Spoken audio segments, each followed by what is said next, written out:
This book is pragmatical, not philosophical. A practical manual, not a treatise upon theories. It is intended for the men and women whose most pressing need is for money, who wish to get rich first and philosophize afterward.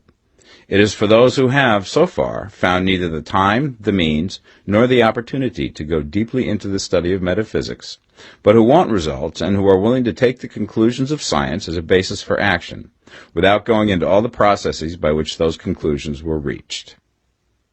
It is expected that the reader will take the fundamental statements upon faith, just as he would take statements concerning a law of electrical action if they were promulgated by a Marconi or an Edison, and taking the statements upon faith, that he will prove their truth by acting upon them without fear or hesitation. Every man or woman who does this will certainly get rich, for the science herein applied is an exact science, and failure is impossible. For the benefit, however, of those who wish to investigate philosophical theories and so secure a logical basis for faith, I will here cite certain authorities.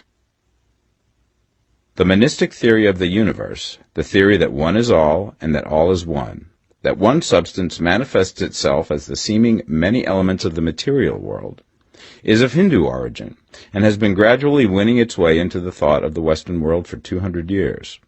It is the foundation of all the Oriental philosophies and of those of Descartes, Spinoza, Leibniz, Schopenhauer, Hegel, and Emerson.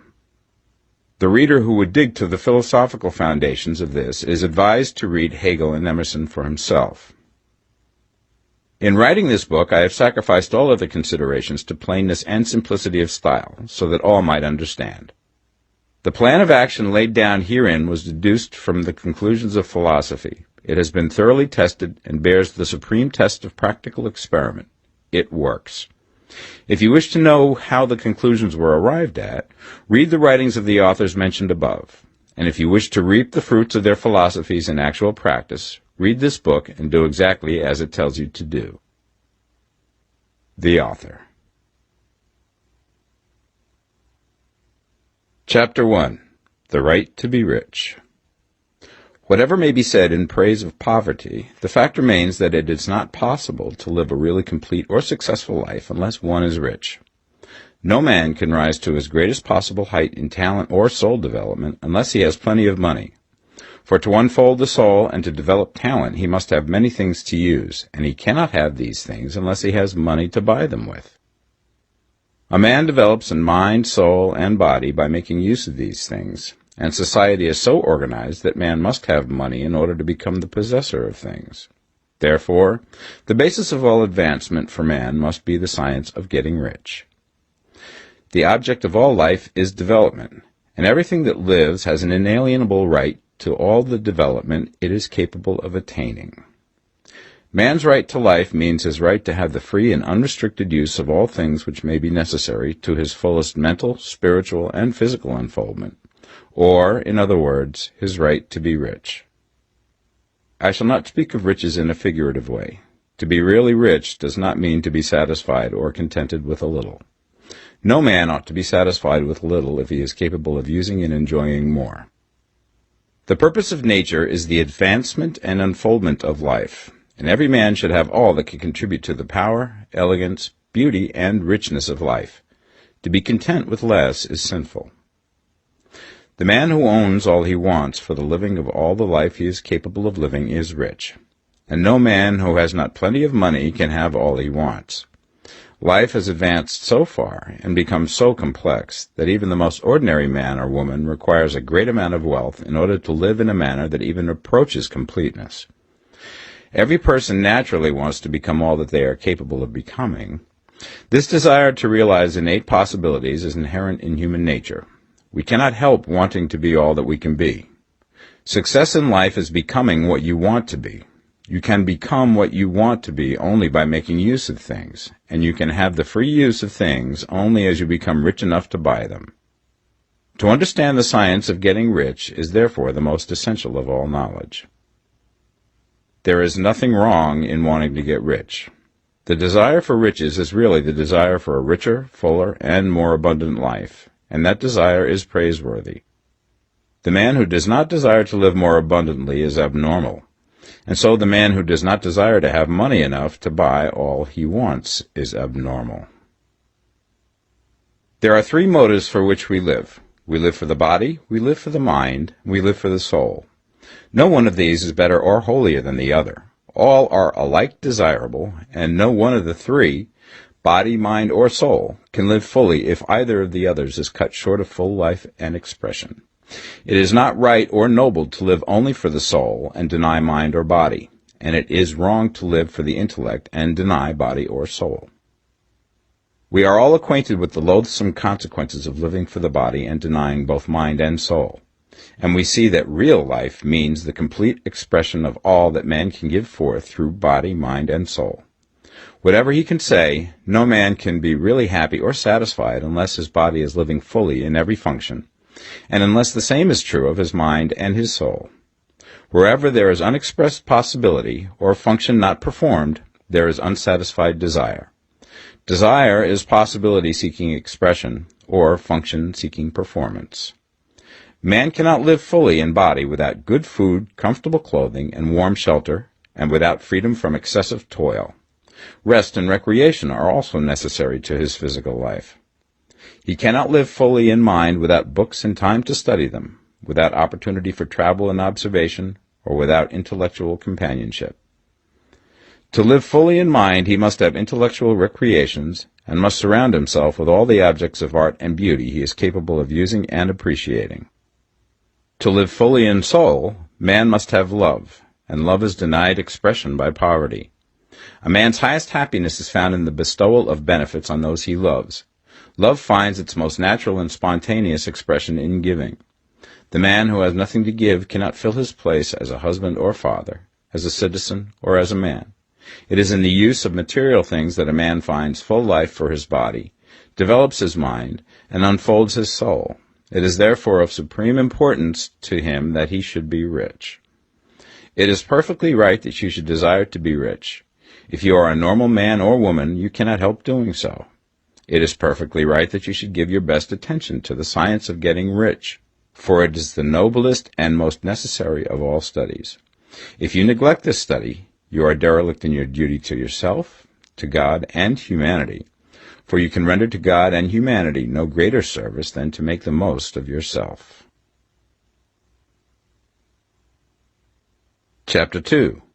There is a science of getting rich. There is a science of getting rich, and it is an exact science, like algebra or arithmetic. There are certain laws which govern the process of acquiring riches. Once these laws are learned and obeyed by any man, he will get rich with mathematical certainty. The ownership of money and property comes as a result of doing things in a certain way.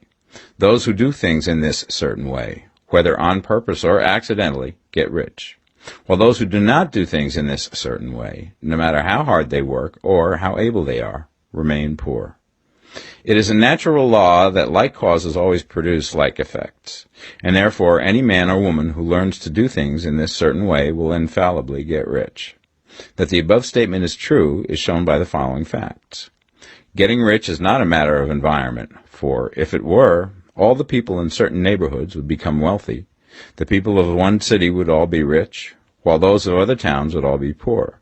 Or the inhabitants of one state would roll in wealth, and those of an adjoining state would be in poverty. But everywhere we see rich and poor living side by side, in the same environment, and often engaged in the same vocations. When two men are in the same locality and in the same business, and one gets rich while the other remains poor, it shows that getting rich is not primarily a matter of environment.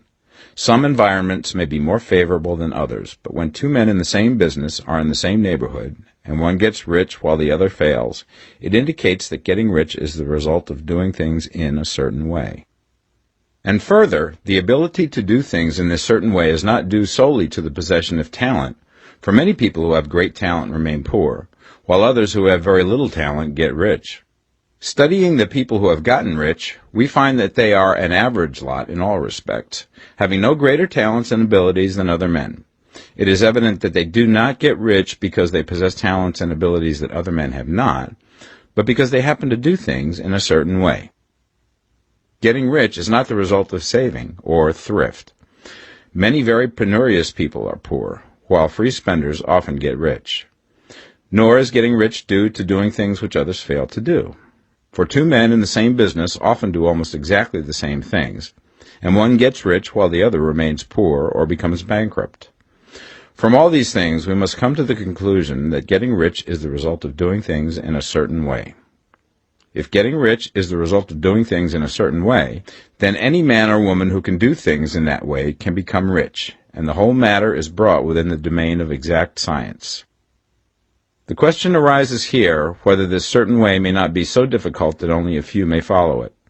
This cannot be true, as we have seen, so far as natural ability is concerned. Talented people get rich, and blockheads get rich. Intellectually brilliant people get rich, and very stupid people get rich. Physically strong people get rich, and weak and sickly people get rich. Some degree of ability to think and understand is, of course, essential. But insofar natural ability is concerned, any man or woman who has sense enough to read and understand these words can certainly get rich. Also, we have seen that it is not a matter of environment. Location counts for something. One would not go to the heart of the Sahara and expect to do successful business. Getting rich involves the necessity of dealing with men and of being where there are people to deal with. And if these people are inclined to deal in the way that you want to deal, so much the better. But that is about as far as environment goes. If anybody else in your town can get rich, so can you. And if anybody else in your state can get rich, so can you. Again, it is not a matter of choosing some particular business or profession. People get rich in every business and in every profession, while their next-door neighbors in the same vocation remain in poverty. It is true that you will do best in a business which you like and which is congenial to you. And if you have certain talents which are well developed, you will do best in a business which calls for the exercise of those talents. Also, you will do best in a business which is suited to your locality. An ice cream parlor would do better in a warm climate than in Greenland, and a salmon fishery will succeed better in the Northwest than in Florida, where there are no salmon.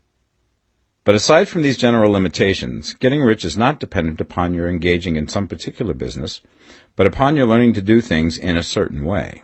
If you are now in business and anybody else in your locality is getting rich in the same business, while you are not getting rich, it is because you are not doing things in the same way that the other person is doing them. No one is prevented from getting rich by lack of capital. True, as you get capital, the increase becomes more easy and rapid, but one who has capital is already rich and does not need to consider how to become so. No matter how poor you may be, if you begin to do things in a certain way, you will begin to get rich, and you will begin to have capital. The getting of capital is a part of the process of getting rich, and it is a part of the result which invariably follows the doing of things in a certain way. You may be the poorest man on the continent and be deeply in debt. You may have neither friends, influence, nor resources, but if you begin to do things in this way, you must infallibly begin to get rich, for the like causes must produce like effects. If you have no capital, you can get capital. If you're in the wrong business, you can get into the right business. If you're in the wrong location, you can go to the right location. And you can do so by beginning in your present business and in your present location to do things in the certain way which causes success. Chapter 3. Is opportunity monopolized? No man is kept poor because opportunity has been taken away from him, because other people have monopolized the wealth and have put a fence around it.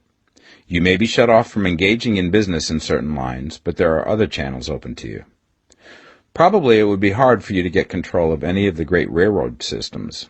That field is pretty well monopolized, but the electric railway business is still in its infancy and offers plenty of scope for enterprise, and it will be but a very few years until traffic and transportation through the air will become a great industry, and in all its branches will give employment to hundreds of thousands and perhaps to millions of people.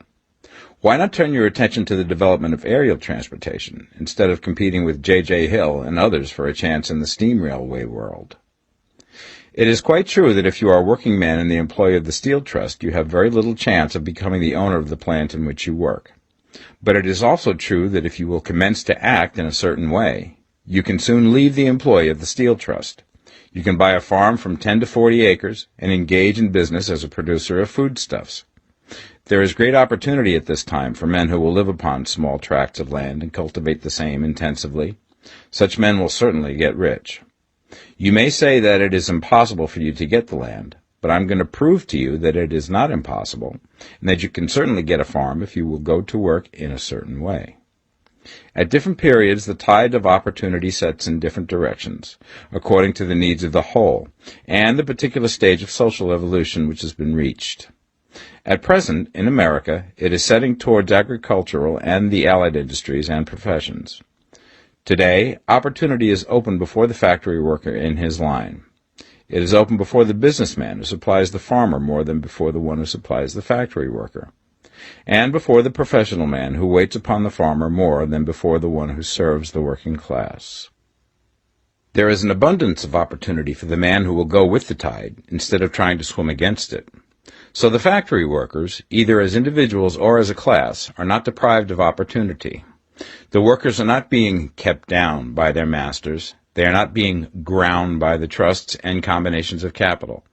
As a class, they are where they are because they do not do things in a certain way. If the workers of America chose to do so, they could follow the example of their brothers in Belgium and other countries and establish great department stores and cooperative industries. They could elect men of their own class to office and pass laws favoring the development of such cooperative industries, and in a few years they could take peaceable possession of the industrial field. The working class may become the master class whenever they will begin to do things in a certain way. The law of wealth is the same for them as it is for all others. This they must learn, and they will remain where they are as long as they continue to do as they do. The individual worker, however, is not held down by the ignorance or the mental slothfulness of his class. He can follow the tide of opportunity to riches, and this book will tell him how. No one is kept in poverty by a shortness in the supply of riches. There is more than enough for all. A palace as large as the Capitol in Washington might be built for every family on earth from the building material in the United States alone. And under intensive cultivation, this country would produce wool, cotton, linen, and silk enough to clothe each person in the world finer than Solomon was arrayed in all his glory, together with food enough to feed them all luxuriously. The visible supply is practically inexhaustible, and the invisible supply really is inexhaustible. Everything you see on earth is made from one original substance, out of which all things proceed. New forms are constantly being made, and older ones are dissolving, but all are shapes assumed by one thing. There is no limit to the supply of formless stuff or original substance. The universe is made out of it, but it was not all used in making the universe. The spaces in, through, and between the forms of the visible universe are permeated and filled with the original substance, with the formless stuff, with the raw material of all things. 10,000 times as much has been made might still be made, and even then we should not have exhausted the supply of universal raw material. No man, therefore, is poor because nature is poor, or because there is not enough to go around. Nature is an inexhaustible storehouse of riches. The supply will never run short. Original substance is alive with creative energy and is constantly producing more forms. When the supply of building material is exhausted, more will be produced. When the soil is exhausted so that foodstuffs and materials for clothing will no longer grow upon it, it will be renewed or more soil will be made. When all the gold and silver has been dug from the earth, if man is still in such a stage of social development that he needs gold and silver, more will be produced from the formless. The formless stuff responds to the needs of man. It will not let him be without any good thing. This is true of man collectively. The race as a whole is always abundantly rich, and if individuals are poor, it is because they do not follow the certain way of doing things which makes the individual man rich. The formless stuff is intelligent. It is stuff which thinks. It is alive and is always impelled towards more life. It is the natural and inherent impulse of life to seek to live more. It is the nature of intelligence to enlarge itself, and of consciousness to seek to extend its boundaries and find fuller expression. The universe of forms has been made by formless living substance, throwing itself into form in order to express itself more fully. The universe is a great living presence, always moving inherently towards more life and fuller functioning. Nature is formed for the advancement of life. Its impelling motive is the increase of life. For this cause, everything which can possibly minister to life is bountifully provided. There can be no lack unless God is to contradict himself and nullify his own works. You are not kept poor by lack in the supply of riches. It is a fact which I shall demonstrate a little further on, that even the resources of the formless supply are at the command of the man or woman who will act and think in a certain way. Chapter 4. The first principle in the science of getting rich. Thought is the only power which can produce tangible riches from the formless substance. The stuff from which all things are made is a substance which thinks, and a thought of form in this substance produces the form. Original substance moves according to its thoughts. Every form and process you see in nature is the visible expression of a thought in original substance. As the formless stuff thinks of a form, it takes that form. As it thinks of a motion, it makes that motion. That is the way all things were created. We live in a thought world, which is part of a thought universe. The thought of a moving universe extended through formless substance, and the thinking stuff moving according to that thought, took the form of systems of planets and maintains that form. Thinking substance takes the form of its thought and moves according to that thought. Holding the idea of a circling system of suns and worlds, it takes the form of these bodies and moves them as it thinks.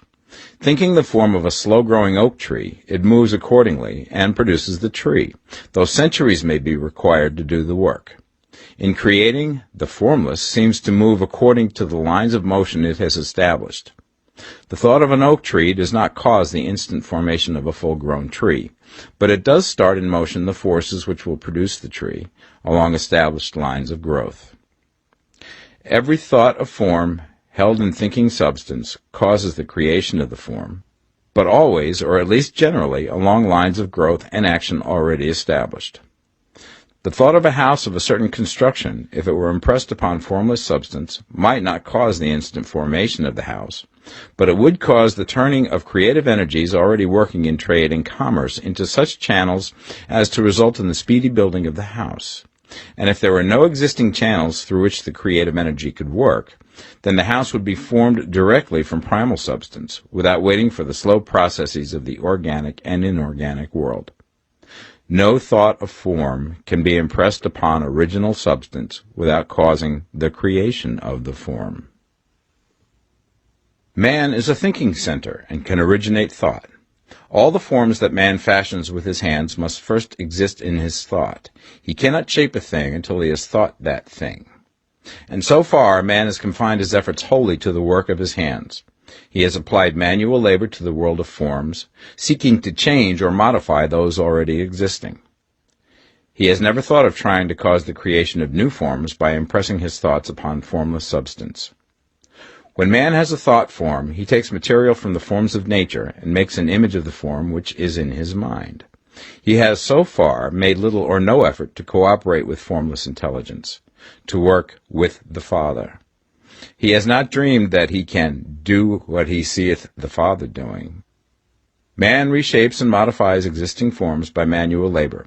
He has given no attention to the question whether he may not produce things from formless substance by communicating his thoughts to it. We propose to prove that he may do so, to prove that any man or woman may do so, and to show how. As our first step, we must lay down the three fundamental propositions. First, we assert that there is one original formless stuff, or substance, from which all things are made. All the seemingly many elements are but different presentations of one element. All the many forms found in organic and inorganic nature are but different shapes, made from the same stuff. And this stuff is thinking stuff. A thought held in it produces the form of the thought. Thought, in thinking substance, produces shapes. Man is a thinking center, capable of original thought.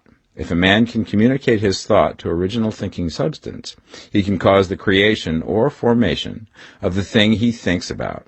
To summarize this, there is a thinking stuff from which all things are made, and which, in its original state, permeates, penetrates, and fills the interspaces of the universe.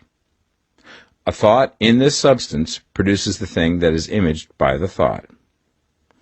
Man can form things in his thought, and, by impressing his thought upon formless substance, can cause the thing he thinks about to be created. It may be asked if I can prove these statements, and without going into details, I answer that I can do so, both by logic and experience. Reasoning back from the phenomena of form and thought, I come to one original thinking substance. And reasoning forward from that thinking substance, I come to man's power to cause the formation of the thing he thinks about. And by experiment, I find the reasoning true. And this is my strongest proof. If one man who reads this book gets rich by doing what it tells him to do, that is evidence in support of my claim.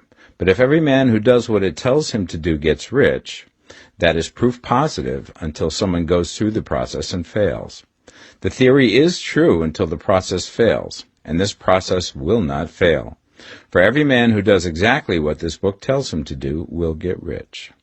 I have said that men get rich by doing things in a certain way, and in order to do so, men must become able to think in a certain way. A man's way of doing things is the direct result of the way he thinks about things. To do things in a way that you want to do them, you will have to acquire the ability to think the way you want to think. This is the first step towards getting rich. To think what you want to think is to think truth, regardless of appearances. Every man has the natural and inherent power to think what he wants to think, but it requires far more effort to do so than it does to think the thoughts which are suggested by appearances. To think according to appearance is easy. To think truth regardless of appearances is laborious, and requires the expenditure of more power than any other work man is called upon to perform. There is no labor from which most people shrink as they do from that of sustained and consecutive thought. It is the hardest work in the world. This is especially true when truth is contrary to appearances. Every appearance in the visible world tends to produce a corresponding form in the mind which observes it, and this can only be prevented by holding the thought of the truth. To look upon the appearance of disease will produce the form of disease in your own mind and ultimately in your body, unless you hold the thought of the truth, which is that there is no disease. It is only an appearance, and the reality is health. To look upon the appearances of poverty will produce corresponding forms in your own mind, unless you hold to the truth that there is no poverty, there is only abundance. To think health when surrounded by the appearance of disease, or to think riches when in the midst of appearances of poverty, requires power, but he who acquires this power becomes a master mind. He can conquer fate. He can have what he wants. This power can only be acquired by getting hold of the basic fact which is behind all appearances, and that fact is that there is one thinking substance, from which and by which all things are made. Then we must grasp the truth that every thought held in this substance becomes a form, and that man can so impress his thoughts upon it as to cause them to take form and become visible things. When we realize this, we lose all doubt and fear, for we know that we can create what we want to create, and we can get what we want to have, and can become what we want to be. As a first step towards getting rich, you must believe the three fundamental statements given previously in this chapter, and in order to emphasize them, I repeat them here. There is a thinking stuff from which all things are made, and which, in its original state, permeates, penetrates, and fills the interspaces of the universe. A thought in this substance produces the thing that is imaged by the thought. Man can form things in his thought, and, by impressing his thought upon formless substance, can cause the thing he thinks about to be created. You must lay aside all other concepts of the universe than this monistic one, and you must dwell upon this until it is fixed in your mind and has become your habitual thought. Read these creed statements over and over again. Fix every word upon your memory, and meditate upon them until you firmly believe what they say. If a doubt comes to you, cast it aside as a sin. Do not listen to arguments against this idea. Do not go to churches or lectures where a contrary concept of things is taught or preached. Do not read magazines or books which teach a different idea. If you get mixed up in your faith, all your efforts will be in vain. Do not ask why these things are true, nor speculate as to how they can be true. Simply take them on trust. The science of getting rich begins with the absolute acceptance of this faith. Chapter 5. Increasing Life. You must get rid of the last vestige of the old idea that there is a deity whose will it is that you should be poor, or whose purposes may be served by keeping you in poverty. The intelligent substance which is all, and in all, which lives in all and lives in you, is a consciously living substance. Being a consciously living substance, it must have the nature and inherent desire of every living intelligence for increase of life. Every living thing must continually seek for the enlargement of its life, because life, in the mere act of living, must increase itself. A seed, dropped into the ground, springs into activity, and in the act of living produces 100 more seeds. Life, by living, multiplies itself. It is forever becoming more. It must do so if it continues to be at all. Intelligence is under the same necessity for continuous increase.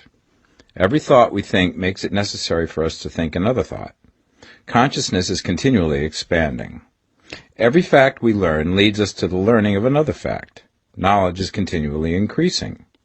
Every talent we cultivate brings to the mind the desire to cultivate another talent. We are subject to the urge of life, seeking expression, which ever drives us on to know more, to do more, and to be more. In order to know more, do more, and be more, we must have more. We must have things to use, for we learn and do and become only by using things. We must get rich so that we can live more. The desire for riches is simply the capacity for larger life seeking fulfillment.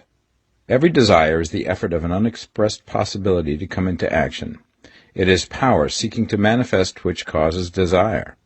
That which makes you want more money is the same as that which makes the plant grow. It is life, seeking fuller expression. The one living substance must be subject to this inherent law of all life. It is permeated with the desire to live more. That is why it is under the necessity of creating things. The one substance desires to live more in you. Hence, it wants you to have all the things you can use. It is the desire of God that you should get rich. He wants you to get rich because he can express himself better through you if you have plenty of things to use in giving him expression. He can live more in you if you have unlimited command of the means of life. The universe desires you to have everything you want to have. Nature is friendly to your plans. Everything is naturally for you. Make up your mind that this is true. It is essential, however, that your purpose should harmonize with the purpose that is in all. You must want real life, not mere pleasure of sensual gratification. Life is the performance of function, and the individual really lives only when he performs every function, physical, mental, and spiritual, of which he is capable, without excess in any. You do not want to get rich in order to live swinishly, for the gratification of animal desires, that is not life. But the performance of every physical function is a part of life, and no one lives completely who denies the impulses of the body a normal and healthful expression. You do not want to get rich solely to enjoy mental pleasures, to get knowledge, to gratify ambition, to outshine others, to be famous. All these are a legitimate part of life, but the man who lives for the pleasures of the intellect alone will only have a partial life, and he will never be satisfied with his lot. You do not want to get rich solely for the good of others, to lose yourself for the salvation of mankind, to experience the joys of philanthropy and sacrifice. The joys of the soul are only a part of life, and they are no better or nobler than any other part. You want to get rich in order that you may eat, drink, and be merry when it is time to do these things, in order that you may surround yourself with beautiful things, see distant lands, feed your mind, and develop your intellect, in order that you may love men and do kind things, and be able to play a good part in helping the world to find truth. But remember that extreme altruism is no better and no nobler than extreme selfishness. Both are mistakes. Get rid of the idea that God wants you to sacrifice yourself for others, and that you can secure his favor by doing so. God requires nothing of the kind. What he wants is that you should make the most of yourself, for yourself and for others, and you can help others more by making the most of yourself than in any other way. You can make the most of yourself only by getting rich, so it is right and praiseworthy that you should give your first and best thought to the work of acquiring wealth. Remember, however, that the desire of substance is for all, and its movements must be for more life to all. It cannot be made to work for less life to any, because it is equally in all, seeking riches and life. Intelligent substance will make things for you, but it will not take things away from someone else and give them to you. You must get rid of the thought of competition. You are to create, not to compete for what is already created. You do not have to take anything away from anyone. You do not have to drive sharp bargains. You do not have to cheat or to take advantage. You do not need to let any man work for you for less than he earns. You do not have to covet the property of others or to look at it with wishful eyes. No man has anything of which you cannot have the like, and that without taking what he has away from him. You are to become a creator, not a competitor. You are going to get what you want, but in such a way that when you get it, every other man will have more than he has now. I am aware that there are men who get a vast amount of money by proceeding in direct opposition to the statements in the paragraph above, and may add a word of explanation here. Men of the plutocratic type, who become very rich, do so sometimes purely by their extraordinary ability on the plane of competition, and sometimes they unconsciously relate themselves to substance and its great purposes and movements for the general racial upbuilding through industrial evolution. Rockefeller, Carnegie, Morgan, et al. Have been the unconscious agents of the supreme in the necessary work of systematizing and organizing productive industry, and, in the end, their work will contribute immensely towards increased life for all. Their day is nearly over, they have organized production, and will soon be succeeded by the agents of the multitude, who will organize the machinery of distribution. The multimillionaires are like the monster reptiles of the prehistoric eras. They play a necessary part in the evolutionary process, but the same power which produced them will dispose of them, and it is well to bear in mind that they have never been really rich. A record of the private lives of most of this class will show that they have really been the most abject and wretched of the poor. Riches secured on the competitive plane are never satisfactory and permanent. They are yours today and another's tomorrow. Remember, if you are to become rich in a scientific and certain way, you must rise entirely out of the competitive thought. You must never think for a moment that the supply is limited. Just as soon as you begin to think that all the money is being cornered and controlled by bankers and others, and that you must exert yourself to get laws passed to stop this process, and so on, in that moment you drop into the competitive mind, and your power to cause creation is gone for the time being. And what is worse, you will probably arrest the creative movements you have already instituted. Know that there are countless millions of dollars worth of gold in the mountains of the earth, not yet brought to light, and know that if there were not, more would be created from thinking substance to supply your needs. Know that the money you need will come, even if it is necessary for 1,000 men to be led to the discovery of new gold mines tomorrow. Never look at the visible supply. Look always at the limitless riches in formless substance, and know that they are coming to you as fast as you can receive and use them. Nobody, by cornering the visible supply, can prevent you from getting what is yours. So never allow yourself to think for an instant that all the best building spots will be taken before you get ready to build your house, unless you hurry. Never worry about the trusts and combines, and get anxious for fear that they will soon come to own the whole earth. Never get afraid that you will lose what you want because some other person beat you to it. That cannot possibly happen. You are not seeking anything that is possessed by anybody else. You are causing what you want to be created from formless substance, and the supply is without limits. Stick to the formulated statement. There is a thinking stuff from which all things are made, and which, in its original state, permeates, penetrates, and fills the interspaces of the universe. A thought in this substance produces the thing that is imaged by the thought. Man can form things in his thought, and by impressing his thought upon formless substance, can cause the thing he thinks about to be created. Chapter 6. How Riches Come to You. When I say that you do not have to drive sharp bargains, I do not mean that you do not have to drive any bargains at all, or that you are above the necessity for having any dealings with your fellow men. I mean that you will not need to deal with them unfairly. You do not have to get something for nothing, but can give to every man more than you take from him. You cannot give every man more in cash market value than you take from him, but you can give him more in use value than the cash value of the thing you take from him. The paper, ink, and other material in this book may not be worth the money you pay for it, but if the ideas suggested by it bring you thousands of dollars, you have not been wronged by those who sold it to you. They have given you a great use value for a small cash value. Let us suppose that I own a picture by one of the great artists, which in any civilized community is worth thousands of dollars. I take it to Baffin Ray, and by salesmanship induce an Eskimo to give a bundle of furs worth $500 for it. I have really wronged him, for he has no use for the picture. It has no value to him. It will not add to his life. But suppose I give him a gun worth $50 for his furs. Then he has made a good bargain. He has use for the gun. It will get him many more furs and much food. It will add to his life in every way. It will make him rich. When you rise from the competitive to the creative plane, you can scan your business transactions very strictly, and if you are selling any man anything which does not add more to his life than the thing he gives you in exchange, you can afford to stop it. You do not have to beat anybody in business, and if you are in a business which does beat people, get out of it at once. Give every man more in use value than you take from him in cash value. Then you are adding to the life of the world by every business transaction. If you have people working for you, you must take from them more in cash value than you pay them in wages.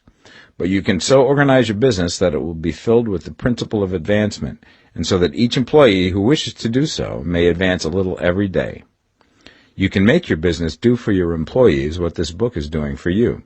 You can so conduct your business that it will be a sort of ladder, by which every employee who will take the trouble may climb to riches himself, and, given the opportunity, if he will not do so, it is not your fault. And finally, because you are to cause the creation of your riches from formless substance which permeates all your environment, it does not follow that they are to take shape from the atmosphere and come into being before your eyes.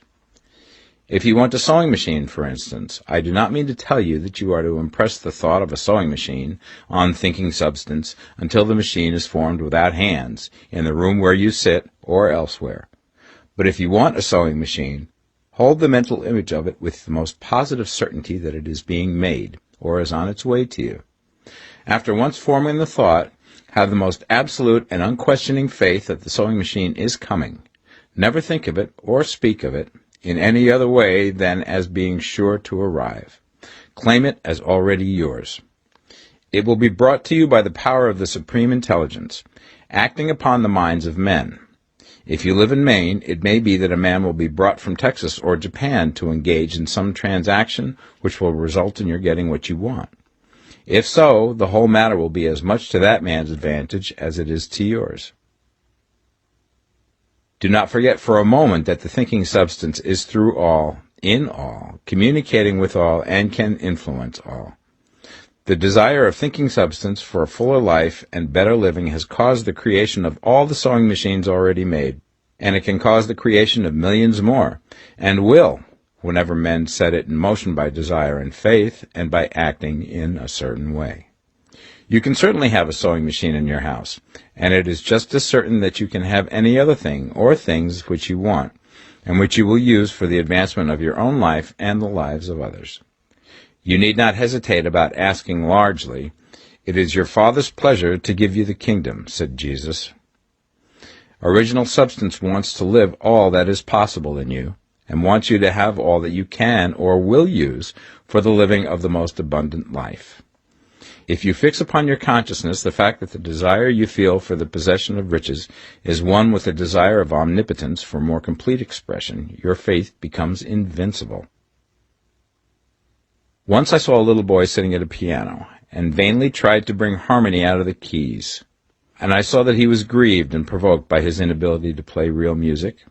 I asked him the cause of his vexation, and he answered, "I can feel the music in me, but I can't make my hands go right." The music in him was the urge of original substance, containing all the possibilities of all life. All that there is of music was seeking expression through the child. God, the one substance, is trying to live and do and enjoy things through humanity. He is saying, I want hands to build wonderful structures, to play divine harmonies, to paint glorious pictures. I want feet to run my errands, eyes to see my beauties, tongues to tell mighty truths and to sing marvelous songs, and so on. All that there is of possibility is seeking expression through men. God wants those who can play music to have pianos and every other instrument, and to have the means to cultivate their talents to the fullest extent. He wants those who can appreciate beauty to be able to surround themselves with beautiful things. He wants those who can discern truth to have every opportunity to travel and observe. He wants those who can appreciate dress to be beautifully clothed, and those who can appreciate good food to be luxuriously fed. He wants all these things because it is himself that enjoys and appreciates them. It is God who wants to play and sing and enjoy beauty and proclaim truth and wear fine clothes and eat good food. It is God that worketh in you to will and to do, said Paul. The desire you feel for riches is the infinite, seeking to express himself in you as he sought to find expression in the little boy at the piano. So you need not hesitate to ask largely. Your part is to focalize and express the desire to God. This is a difficult point with most people. They retain some of the old idea that poverty and self-sacrifice are pleasing to God. They look upon poverty as a part of the plan, a necessity of nature. They have the idea that God has finished his work and made all that he can make, and that the majority of men must stay poor because there is not enough to go around. They hold to so much of this erroneous thought that they feel ashamed to ask for wealth. They try not to want more than a very modest competence, just enough to make them fairly comfortable. I recall now the case of one student who was told that he must get in mind a clear picture of the things he desired, so that the creative thought of them might be impressed upon formless substance. He was a very poor man, living in a rented house, and having only what he earned from day to day, and he could not grasp the fact that all wealth was his. So, after thinking the matter over, he decided that he might reasonably ask for a new rug for the floor of his best room, and an anthracite coal stove to heat the house during the cold weather. Following the instructions given in this book, he obtained these things in a few months, and then it dawned upon him that he had not asked enough.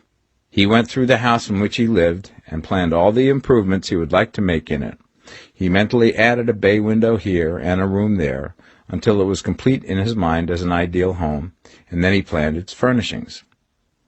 Holding the whole picture in his mind, he began living in the certain way, and moving towards what he wanted, and he now owns the house, and is rebuilding it after the form of his mental image. And now, with still larger faith, he is going to get greater things. It has been unto him according to his faith, and it is so with you and with all of us. Chapter 7. Gratitude. The illustrations given in the last chapter will have conveyed the fact that the first step towards getting rich is to convey the idea of your wants to the formless substance. This is true, and you will see that in order to do so, it becomes necessary to relate yourself to the formless intelligence in a harmonious way. To secure this harmonious relation is a matter of such primary and vital importance that I shall give some space to its discussion here, and give you instructions which, if you will follow them, will be certain to bring you into perfect unity of mind with God. The whole process of mental adjustment and atonement can be summed up in one word: gratitude. First, you believe that there is one intelligent substance from which all things proceed. Second, you believe that this substance gives you everything you desire. And third, you relate yourself to it by a feeling of deep and profound gratitude. Many people who order their lives rightly in all other ways are kept in poverty by their lack of gratitude. Having received one gift from God, they cut the wires which connect them with Him by failing to make acknowledgement. It is easy to understand that the nearer we live to the source of wealth, the more wealth we shall receive. And it is easy also to understand that the soul that is always grateful lives in closer touch with God than the one which never looks to Him in thankful acknowledgement. The more gratefully we fix our minds on the Supreme when good things come to us, the more good things we will receive, and the more rapidly they will come. And the reason simply is that the mental attitude of gratitude draws the mind into closer touch with the source from which the blessings come. If it is a new thought to you that gratitude brings your whole mind into closer harmony with the creative energies of the universe, Consider it well, and you will see that it is true. The good things you already have come to you along the line of obedience to certain laws. Gratitude will lead your mind out along the ways by which things come, and it will keep you in close harmony with creative thought and prevent you from falling into competitive thought. Gratitude alone can keep you looking towards the all, and prevent you from falling into the error of thinking of the supply as limited, and to do that would be fatal to your hopes. There is a law of gratitude, and it is absolutely necessary that you should observe the law if you are to get the results you seek. The law of gratitude is the natural principle that action and reaction are always equal, and in opposite directions. The grateful outreaching of your mind in thankful praise to the Supreme is a liberation or expenditure of force. It cannot fail to reach that to which it is addressed, and the reaction is an instantaneous movement towards you. Draw nigh unto God, and he will draw nigh unto you. That is a statement of psychological truth. And if your gratitude is strong and constant, the reaction in formless substance will be strong and continuous.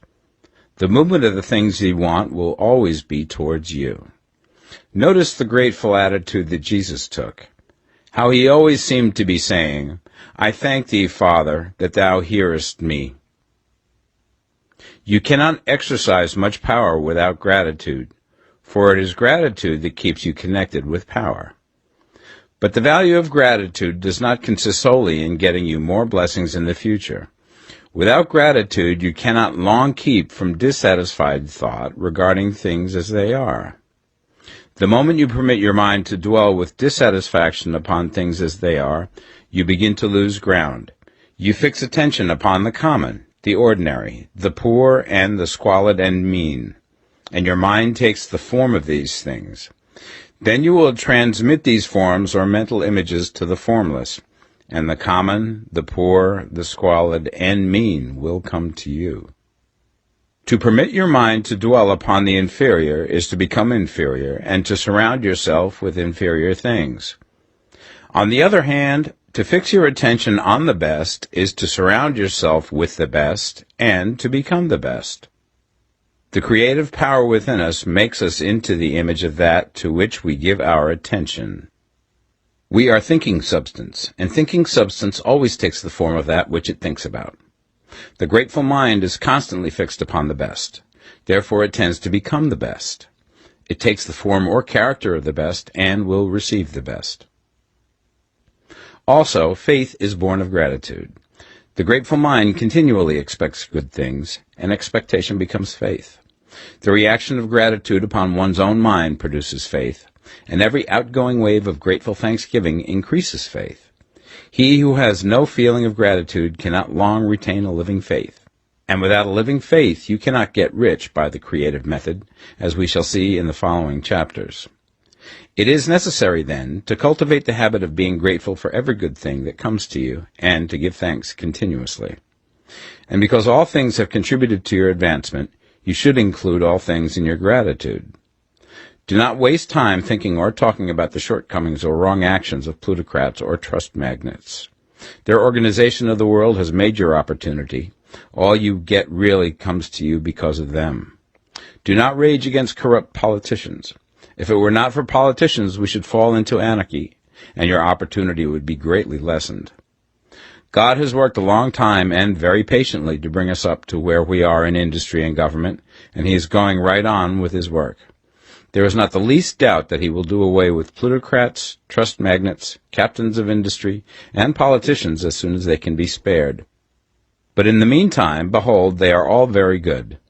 Remember that they are all helping to arrange the lines of transmission along which your riches will come to you, and be grateful to them all.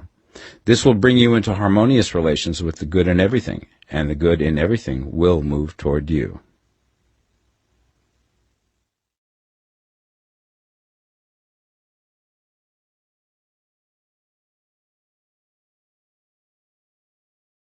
The Science of Getting Rich, Part 2. Chapter 8. Thinking in the Certain Way. You must form a clear and definite mental picture of what you want. You cannot transmit an idea unless you have it yourself. You must have it before you can give it, and many people fail to impress thinking substance because they have themselves only a vague and misty concept of the things they want to do, to have, or to become. It is not enough that you should have a general desire for wealth to do good with. Everybody has that desire. It is not enough that you should have a wish to travel, see things, live more, etc. Everybody has those desires also.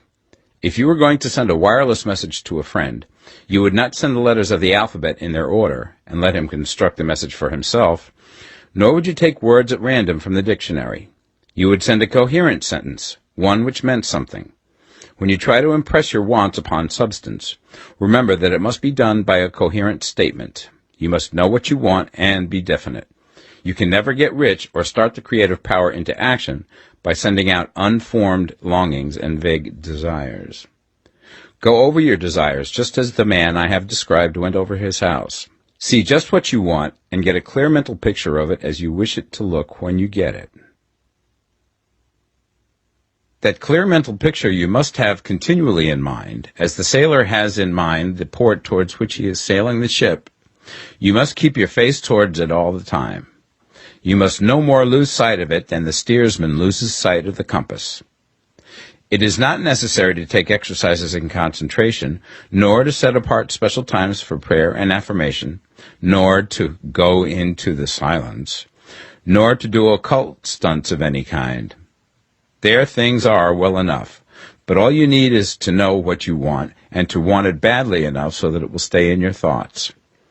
Spend as much of your leisure time as you can in contemplating your picture, but no one needs to take exercises to concentrate his mind on a thing which he really wants. It is the things you do not really care about which require effort to fix your attention upon them. And unless you really want to get rich, so that the desire is strong enough to hold your thoughts directly to the purpose, as the magnetic pole holds the needle of the compass, it will hardly be worthwhile for you to try to carry out the instructions given in this book. The methods herein set forth are for people whose desire for riches is strong enough to overcome mental laziness and the love of ease, and make them work. The more clear and definite you make your pictures then, and the more you dwell upon it, bringing out all of its delightful details, the stronger your desire will be, and the stronger your desire, the easier it will be to hold your mind fixed upon the picture of what you want. Something more is necessary, however, than merely to see the picture clearly. If that is all you do, you are only a dreamer, and will have little or no power for accomplishment. Behind your clear vision must be the purpose to realize it, to bring it out in tangible expression. And behind this purpose must be an invincible and unwavering faith that the thing is already yours, that it is at hand, and you have only to take possession of it. Live in the new house mentally until it takes form around you physically. In the mental realm, enter at once into full enjoyment of the things you want. Whatsoever things ye ask for when ye pray, believe that ye receive them, and ye shall have them, said Jesus. See the things you want as if they were actually around you all the time. See yourself as owning and using them. Make use of them in imagination, just as you will use them when they are your tangible possessions. Dwell upon your mental picture until it is clear and distinct, and then take the mental attitude of ownership towards everything in that picture. Take possession of it in mind, in the full faith that it is actually yours. Hold to this mental ownership. Do not waver for an instant in the faith that it is real. And remember what was said in the preceding chapter about gratitude. Be as thankful for it all the time as you expect to be when it has taken form. The man who can sincerely thank God for the things which as yet he owns only in imagination has real faith. He will get rich. He will cause the creation of whatsoever he wants. You do not need to pray repeatedly for things you want. It is not necessary to tell God about it every day. Use not vain repetitions as the heathens do, said Jesus to his pupils.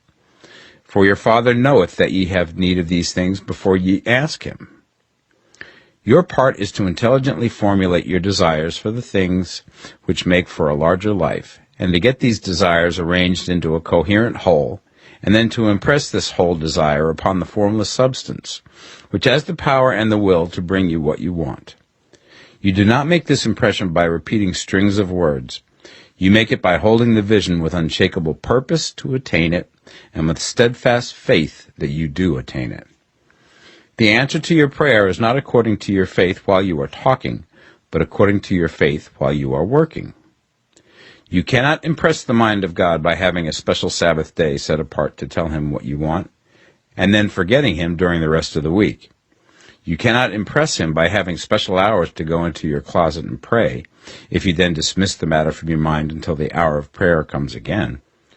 Oral prayer is well enough, and has its effect, especially upon yourself, in clarifying your vision and strengthening your faith.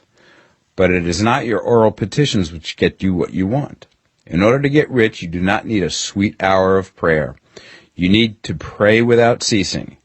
And by prayer I mean holding steadily to your vision, with the purpose to cause its creation into solid form, and the faith that you are doing so. Believe that ye receive them. The whole matter turns on receiving, once you have clearly formed your vision. When you have formed it, it is well to make an oral statement, addressing the Supreme in reverent prayer, and from that moment you must, in mind, receive what you ask for. Live in the new house, wear the fine clothes, ride in the automobile, go on the journey, and confidently plan for greater journeys. Think and speak of all things you have asked for in terms of actual present ownership. Imagine an environment and a financial condition exactly as you want them, and live all the time in that imaginary environment and financial condition. Mind, however, that you do not do this as a mere dreamer and castle builder. Hold to the faith that the imaginary is being realized, and to the purpose to realize it. Remember that it is faith and purpose in the use of imagination which makes the difference between the scientist and the dreamer. And having learned this fact, it is here that you must learn the proper use of the will. Chapter 9. How to use the will. To set about getting rich in a scientific way, you do not try to apply your willpower to anything outside of yourself. You have no right to do so anyway. It is wrong to apply your will to other men and women in order to get them to do what you wish done. It is as flagrantly wrong to coerce people by mental power as it is to coerce them by physical power. If compelling people by physical force to do things for you reduces them to slavery, compelling them by mental means accomplishes exactly the same thing. The only difference is in methods. If taking things from people by physical force is robbery, then taking things by mental force is robbery also. There is no difference in principle. You have no right to use your willpower upon another person, even for his own good, for you do not know what is for his good. The science of getting rich does not require you to apply power or force to any other person in any way whatsoever. There is not the slightest necessity for doing so. Indeed, any attempt to use your will upon others will only tend to defeat your purpose. You do not need to apply your will to things in order to compel them to come to you. That would simply be trying to coerce God, and would be foolish and useless, as well as irreverent. You do not have to compel God to give you good things, any more than you have to use your willpower to make the sun rise. You do not have to use your willpower to conquer an unfriendly deity, or to make stubborn and rebellious forces do your bidding. Substance is friendly to you, and is more anxious to give you what you want than you are to get it. To get rich, you need only to use your willpower upon yourself. When you know what to think and do, then you must use your will to compel yourself to think and do the right things. That is the legitimate use of the will in getting what you want, to use it in holding yourself to the right course. Use your will to keep yourself thinking and acting in the certain way. Do not try to project your will or thoughts or your mind out into space to act on things or people. Keep your mind at home. It can accomplish more there than elsewhere. Use your mind to form a mental image of what you want and to hold that vision with faith and purpose, and use your will to keep your mind working in the right way. The more steady and continuous your faith and purpose, the more rapidly you will get rich, because you will make only positive impressions upon substance, and you will not neutralize or offset them by negative impressions. The picture of your desires, held with faith and purpose, is taken up by the formless and permeates it to great distances throughout the universe, for all I know. As this impression spreads, all things are set moving towards its realizations. Every living thing, every inanimate thing, and the things yet uncreated are stirred towards bringing into being that which you want. All forces begin to be exerted in that direction. All things begin to move towards you. The minds of people everywhere are influenced towards doing the things necessary to the fulfilling of your desires, and they work for you unconsciously. But you can check all this by starting a negative impression in the formless substance. Doubt or unbelief is as certain to start a movement away from you as faith and purpose are to start one toward you. It is by not understanding this that most people who try to make use of mental science in getting rich make their failure. Every hour and moment you spend in giving heeds to doubts and fears. Every hour you spend in worry, every hour in which your soul is possessed by unbelief, sets a current away from you in the whole domain of intelligent substance. All the promises are unto them that believe, and unto them only. Notice how insistent Jesus was upon this point of belief, and now you know the reason why. Since belief is all important, it behooves you to guard your thoughts, and as your beliefs will be shaped to a very great extent by the things you observe and think about, it is important that you should command your attention. And here the will comes into use, for it is by your will that you determine upon what things your attention shall be fixed. If you want to become rich, you must not make a study of poverty. Things are not brought into being by thinking about their opposites. Health is never to be attained by studying disease and thinking about disease. Righteousness is not to be promoted by studying sin and thinking about sin. And no one ever got rich by studying poverty and thinking about poverty. Medicine as a science of disease has increased disease. Religion as a science of sin has promoted sin. And economics as a study of poverty will fill the world with wretchedness and want. Do not talk about poverty. Do not investigate it or concern yourself with it. Never mind what its causes are. You have nothing to do with them. What concerns you is the cure. Do not spend your time in charitable work or charity movements. All charity only tends to perpetuate the wretchedness it aims to eradicate. I do not say that you should be hard-hearted or unkind and refuse to hear the cry of need, but you must not try to eradicate poverty in any of the conventional ways. Put poverty behind you, and put all that pertains to it behind you, and make good. Get rich. That is the best way you can help the poor. And you cannot hold the mental image which is to make you rich if you fill your mind with pictures of poverty. Do not read books or papers which give circumstantial accounts of the wretchedness of the tenement dwellers, of the horrors of child labor, and so on. Do not read anything which fills your mind with gloomy images of want and suffering. You cannot help the poor in the least by knowing about these things, and the widespread knowledge of them does not tend at all to do away with poverty. What tends to do away with poverty is not getting the pictures of poverty into your mind, but getting pictures of wealth into the minds of the poor. You are not deserting the poor in their misery when you refuse to allow your mind to be filled with pictures of that misery. Poverty can be done away with, not by increasing the number of well-to-do people who think about poverty, but by increasing the number of poor people who purpose with faith to get rich. The poor do not need charity, they need inspiration. Charity only sends them a loaf of bread to keep them alive in their wretchedness, or give them an entertainment to make them forget for an hour or two. But inspiration will cause them to rise out of their misery. If you want to help the poor, demonstrate to them that they can become rich. Prove it by getting rich yourself. The only way in which poverty will ever be banished from this world is by getting a large and constantly increasing number of people to practice the teachings of this book. People must be taught to become rich by creation, not by competition. Every man who becomes rich by competition throws down behind him the ladder by which he rises and keeps others down. But every man who gets rich by creation opens a way for thousands to follow him and inspires them to do so. You are not showing hardness of heart or an unfeeling disposition when you refuse to pity poverty, see poverty, read about poverty, or think or talk about it, or to listen to those who do talk about it. Use your willpower to keep your mind off the subject of poverty and to keep it fixed with faith and purpose on the vision of what you want. Chapter 10. Further Use of the Will. You cannot retain a true and clear vision of wealth if you are constantly turning your attention to opposing pictures, whether they be external or imaginary. Do not tell of your past troubles of a financial nature, if you have had them. Do not think of them at all. Do not tell of the poverty of your parents, or the hardships of your early life. To do any of these things is to mentally class yourself with the poor for the time being, and it will certainly check the movement of things in your direction. Let the dead bury their dead, as Jesus said. Put poverty and all things that pertain to poverty completely behind you. You have accepted a certain theory of the universe as being correct, and are resting all your hopes of happiness on its being correct. And what can you gain by giving heed to conflicting theories?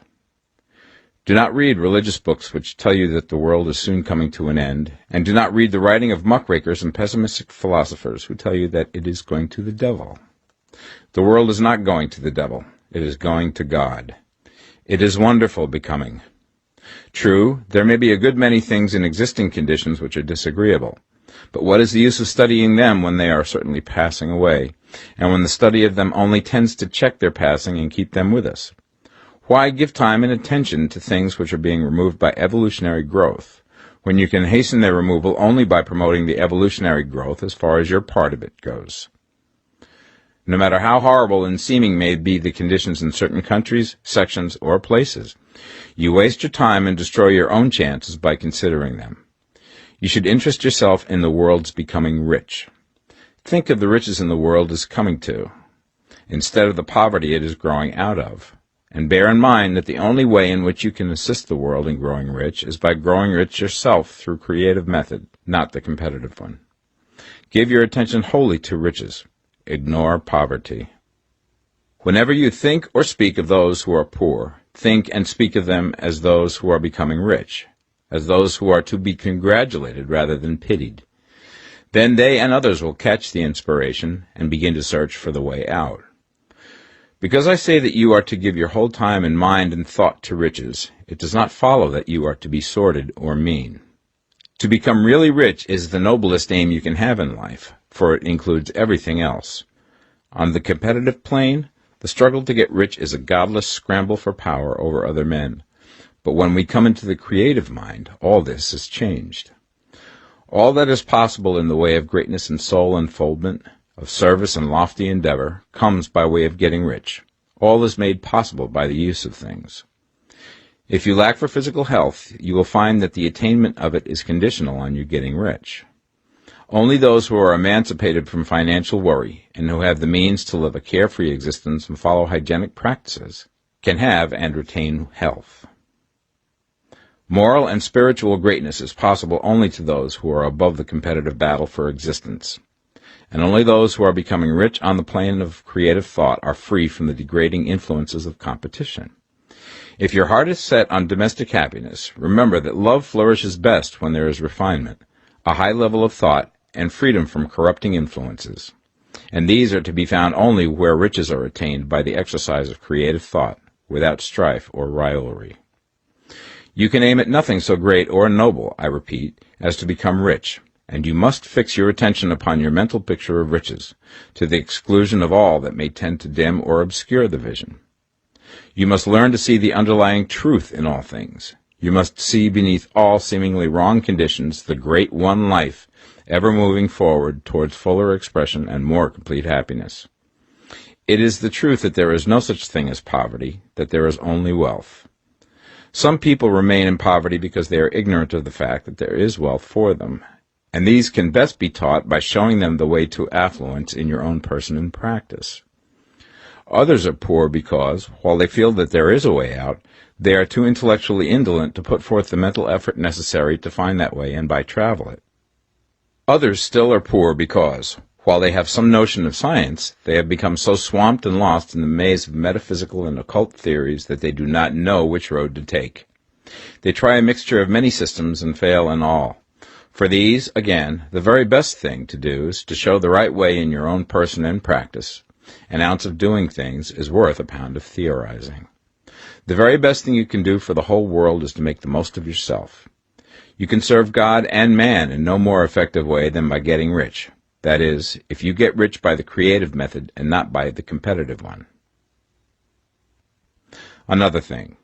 We assert that this book gives in detail the principles of the science of getting rich.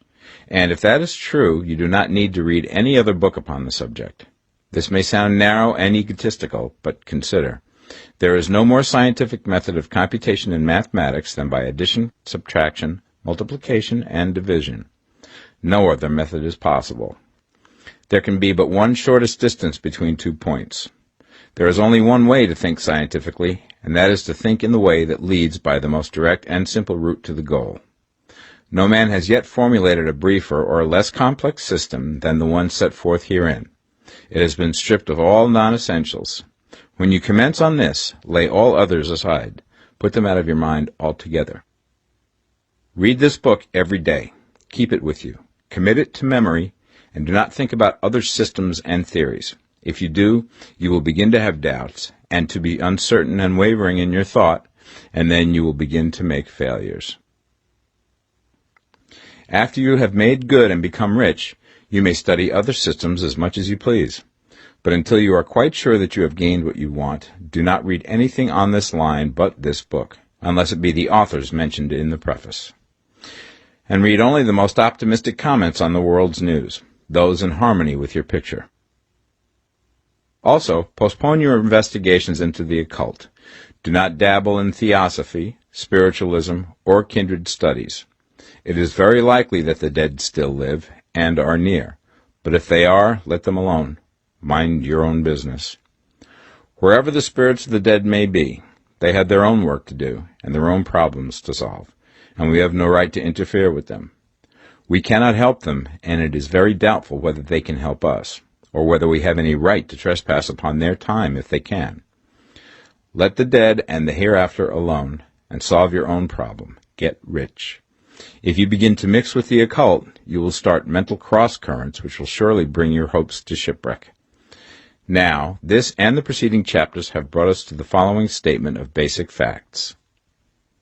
There is a thinking stuff from which all things are made, and which, in its original state, permeates, penetrates, and fills the interspaces of the universe. A thought in this substance produces the thing that is imaged by the thought. Man can form things in his thought, and, by impressing his thought upon formless substance, can cause the thing he thinks about to be created. In order to do this, man must pass from the competitive to the creative mind. He must form a clear mental picture of the things he wants, and hold this picture in his thoughts with the fixed purpose to get what he wants, and the unwavering faith that he does get what he wants, closing his mind against all that may tend to shake his purpose, dim his vision, or quench his faith. And in addition to all this, we shall now see that he must live and act in a certain way. Chapter 11. Acting in the Certain Way. Thought is the creative power, or the impelling force which causes the creative power to act. Thinking in a certain way will bring riches to you, but you must not rely upon thought alone, paying no attention to personal action.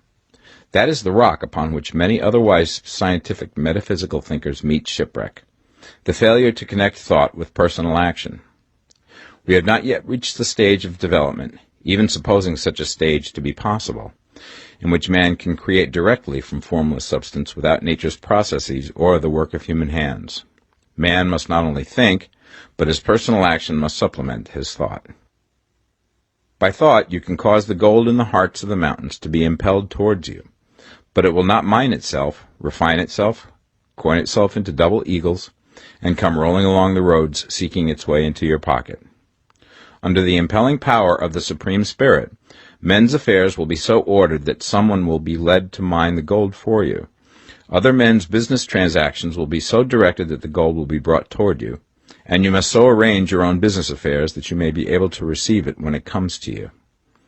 Your thought makes all things, animate and inanimate, work to bring you what you want, but your personal activity must be such that you can rightly receive what you want when it reaches you. You are not to take it as charity, nor to steal it. You must give every man more in use value than he gives you in cash value. The scientific use of thought consists in forming a clear and distinct mental image of what you want, in holding fast to the purpose to get what you want, and in realizing with grateful faith that you do get what you want. Do not try to project your thought in any mysterious or occult way, with the idea of having it go out and do things for you. That is a wasted effort and will weaken your power to think with sanity. The action of thought in getting rich is fully explained in the preceding chapters. Your faith and purpose positively impress your vision upon formless substance, which has the same desire for more life that you have. And this vision, received from you, sets all the creative forces at work in and through their regular channels of action, but directed towards you. It is not your part to guide or supervise the creative process. All you have to do with that is to retain your vision, stick to your purpose, and maintain your faith and gratitude. But you must act in a certain way, so that you can appropriate what is yours when it comes to you, so that you can meet the things you have in your picture and put them in their proper places as they arrive. You can really see the truth of this. When things reach you, they will be in the hands of other men, who will ask an equivalent for them. And you can only get what is yours by giving the other man what is his. Your pocketbook is not going to be transformed into a Fortunata's purse, which shall be always full of money without effort on your part. This is the crucial point in the science of getting rich, right here, where thought and personal action must be combined. There are very many people who, consciously or unconsciously, set the creative forces in action by the strength and persistence of their desires, but who remain poor because they do not provide for the reception of the thing they want when it comes. By thought, the thing you want is brought to you. By action, you receive it. Whatever your action is to be, it is evident that you must act now. You cannot act in the past, and it is essential to the clearness of your mental vision that you dismiss the past from your mind. You cannot act in the future, for the future is not here yet. And you cannot tell how you will want to act in any future contingency until that contingency has arrived.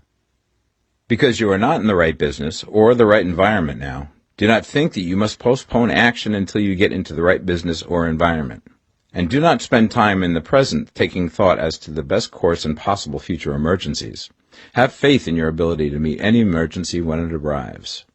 If you act in the present with your mind on the future, your present action will be with a divided mind and will not be effective.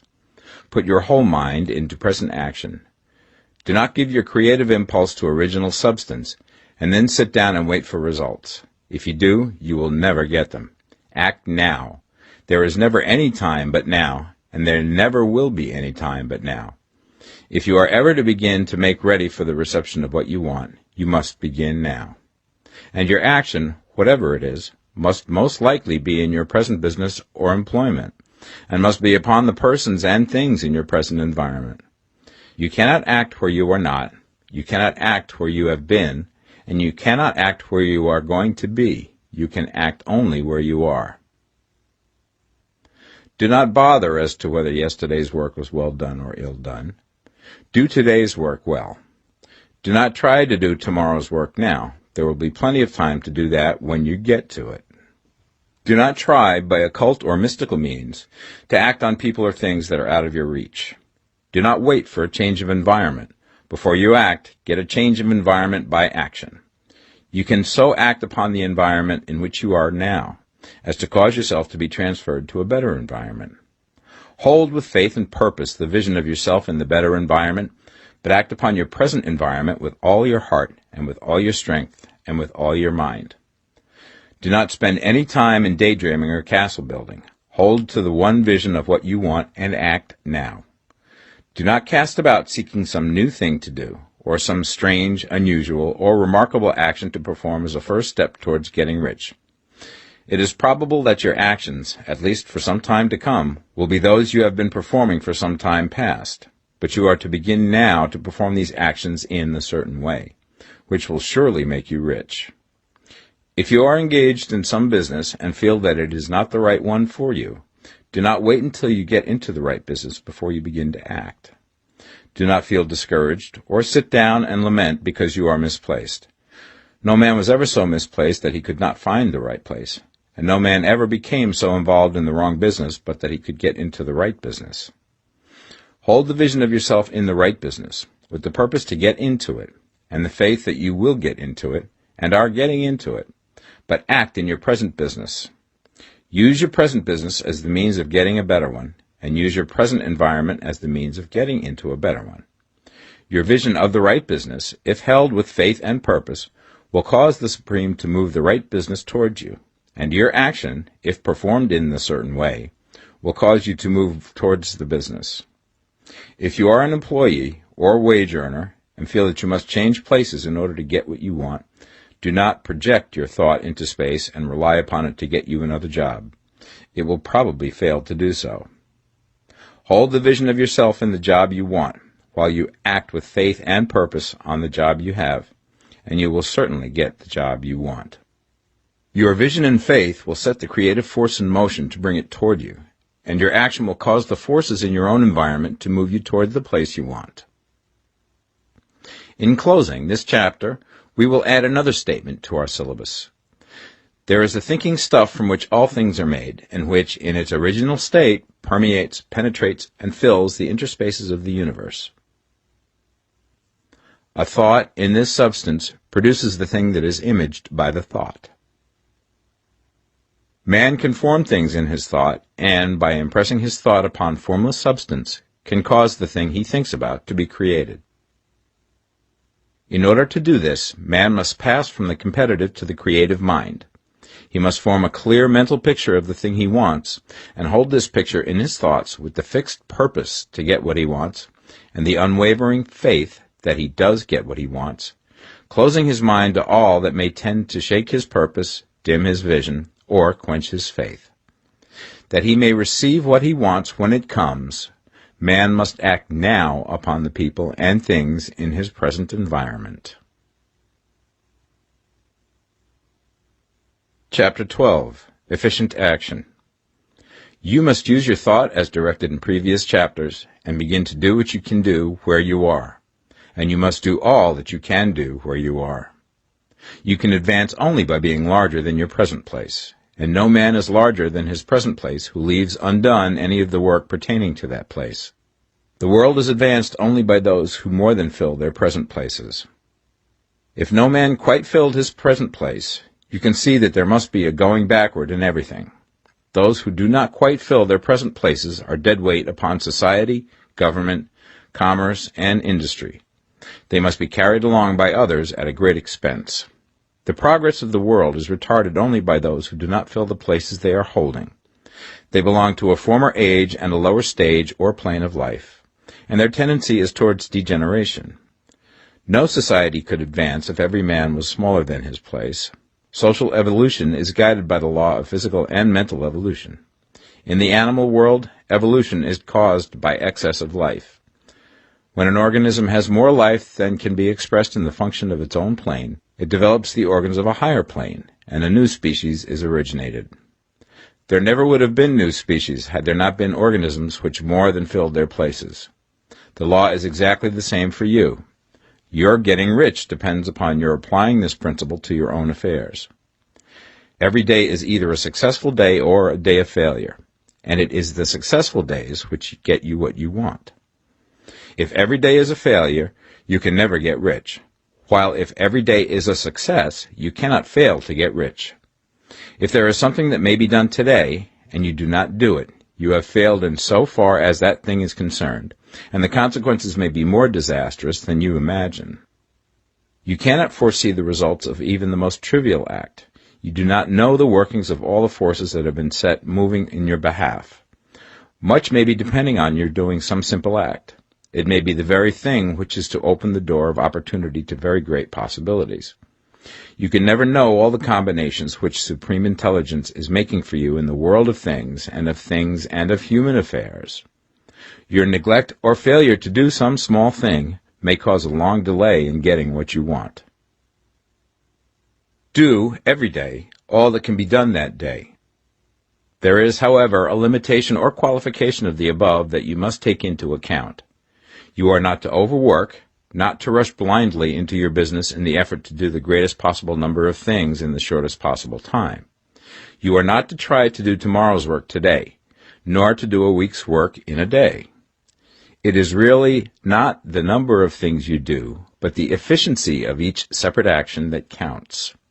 Every act is, in itself, either a success or a failure.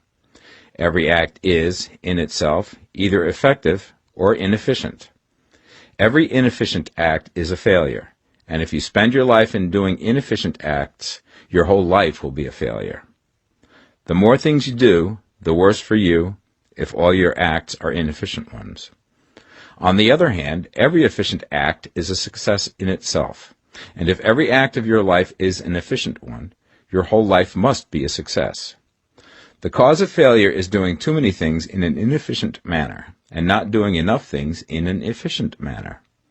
You will see that it is a self-evident proposition that if you do not do any inefficient acts, and if you do a sufficient number of efficient acts, you will become rich.